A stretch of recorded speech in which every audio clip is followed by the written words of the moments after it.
دایسکشنمون این قسمت میبینید، از این قسمت تا این قسمت یه شورت سگمان منتها جاش بده، یعنی این ساب کلیویان ماست، این کاروتید ماست، میبینید اینم اینومینیت ماست. وایرینگ شد و این فکر کنم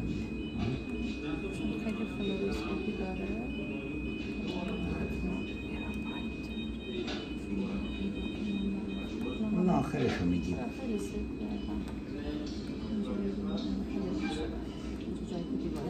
خب اینجا دیوایسمون رو بردیم، استنت گرفتمون رو بردیم، میبینید که داخل قوس هست، تنظیم کردیم، یعنی حد استنت گرفتمون مارکرامون اینجاست و کاروتید رو باید سیو میکردیم، ساب کلیویان رو میتونستیم ایگنور کنیم.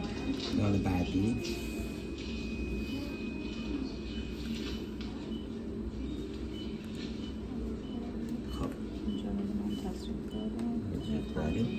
اینجا شروع به دیپلویمنت باروامون رو باز کردیم فعلا. بعدی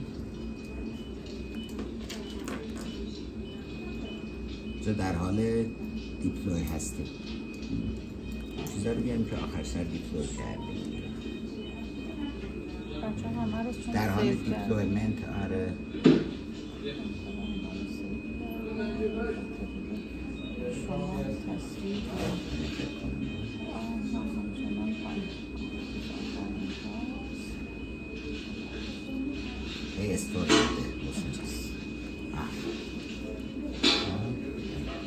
خب اینجا میبینیم پخش بشه، میبینیم کاروتیدمون هست، درست از بیخ کاروتید، این مشکیا رو که میبینید، این مشکیا، این خط درست از به اصطلاح فلیپ شده، درست اون بیخ کاروتیدمون سیوه.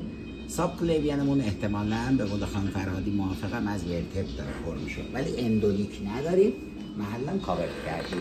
خیلی ممنون از شما.